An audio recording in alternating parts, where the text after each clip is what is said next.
Canada ଗସ୍ତରେ ପ୍ରଧାନମନ୍ତ୍ରୀ ନରେନ୍ଦ୍ର ମୋଦି ବର୍ତ୍ତମାନ ସେ କାଲଗାରିରେ ପହଞ୍ଚିଛନ୍ତି, ଯେଉଁଠାରୁ ସେ ଆଲବର୍ଟା ପ୍ରଦେଶର କାନାନାସ୍କିସରେ ଅନୁଷ୍ଠିତ ହେବାକୁ ଥିବା 51ତମ G7 ଶିଖର ସମ୍ମିଳନୀରେ ଯୋଗଦେବେ। ପ୍ରଧାନମନ୍ତ୍ରୀ ମୋଦି ସାଇପ୍ରସରୁ ସିଧାସଳଖ କାନାଡ଼ାରେ ପହଞ୍ଚିଛନ୍ତି। ପ୍ରଧାନମନ୍ତ୍ରୀ ମୋଦି ଏହି ଅନ୍ତର୍ଜାତୀୟ ମଞ୍ଚରେ ଅନେକ ବିଶ୍ୱ ନେତାଙ୍କ ସହ ଦେଖାଯିବେ। ତଥାପି ଏହି ଶିଖର ସମ୍ମିଳନୀରେ ପ୍ରଧାନମନ୍ତ୍ରୀ ମୋଦି ଏବଂ ଆମେରିକା ରାଷ୍ଟ୍ରପତି ଡୋନାଲ୍ଡ ଟ୍ରମ୍ପଙ୍କ ମଧ୍ୟରେ କୌଣସି ସାକ୍ଷାତ ହେବ ନାହିଁ।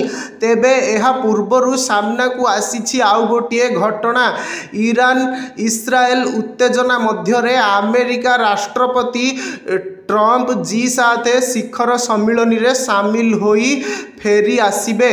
ଟ୍ରମ୍ପ ଆଜି ରାତିରେ ୱାସିଂଟନ DC ଯିବେ। Canada, France, Germany, Italy, Japan, Britain ଓ ଆମେରିକାର ଗୋଷ୍ଠୀ ବିଶ୍ୱ ଅର୍ଥନୀତିର 44% ପ୍ରତିନିଧିତ୍ୱ କରେ, କିନ୍ତୁ ଏହାର ଆକାର ବିଶ୍ୱ ଜନସଂଖ୍ୟାର କେବଳ 10%। 2015 ପରେ ପ୍ରଧାନମନ୍ତ୍ରୀ ମୋଦିଙ୍କ ଏହା ପ୍ରଥମ କାନାଡ଼ା ଗସ୍ତ। ସେ G7 ଶିଖର ସମ୍ମିଳନୀରେ କାନାଡ଼ା ପ୍ରଧାନମନ୍ତ୍ରୀ ମାର୍କ କାର୍ନି, ୟୁକ୍ରେନୀୟ ରାଷ୍ଟ୍ରପତି ଭ୍ଲାଦିମିର ଜେଲେନ୍ସ୍କି ଏବଂ ମେକ୍ସିକୋ ରାଷ୍ଟ୍ରପତି କ୍ଲାଉଡିଆ ସେନବାଉଙ୍କୁ ଭେଟିବେ। ଏହା ବ୍ୟତୀତ ପ୍ରଧାନମନ୍ତ୍ରୀ ମୋଦି ଇଟାଲୀ ପ୍ରଧାନମନ୍ତ୍ରୀ Giorgia Meloni, German chancellor Friedrich Merz, France ରାଷ୍ଟ୍ରପତି